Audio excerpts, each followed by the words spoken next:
Bonjour, dans le cadre de Lettres du Monde, Festival de littérature étrangère 2020, Odile Granier de la Bibliothèque de Bègles nous parle du livre Honorer la fureur de Rodolphe Bary. Odile, en 3 mots, que peux-tu nous dire sur cet ouvrage ? C'est un ouvrage éprouvant, comme les conditions de vie de ces métayers qu'a partagé James Hadji en 1936. C'est un ouvrage fascinant, comme les rencontres qu'a faites James Hadji au cours de sa vie. John Huston, Charlie Chaplin.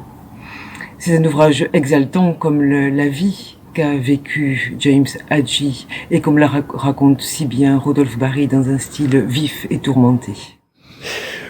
Donc on peut se poser la question de savoir qui était James Hadji en fait, dans Honorer la fureur. James Hadji était un journaliste qui fut envoyé dans le sud des États-Unis pour rendre compte des bienfaits du New Deal avec le photographe Walker Evans.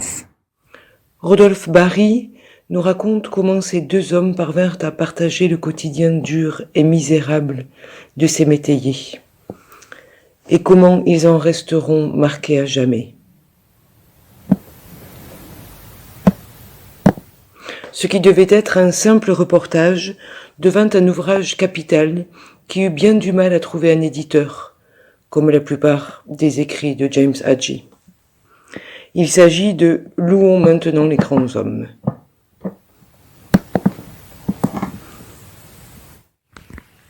Mais sa vie ne s'arrête pas là.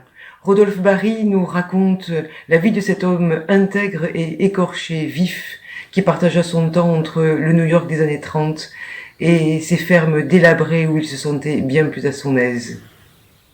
Il nous raconte également ses rencontres dans le monde du cinéma. Ainsi, vous apprendrez peut-être qu'il a été le scénariste du film de John Huston, The African Queen. Le printemps s'affiche dans les parcs. James a remisé son pardessus et sorti son antique veston. Cigarette aux lèvres, il arpente le Bowery, le quartier malfamé des sans-abri et des poivreaux. Connu de tous, il est Jim, l'écrivain. On lui fait signe, il ne refuse jamais de donner un peu de tabac ou une lampée de whisky.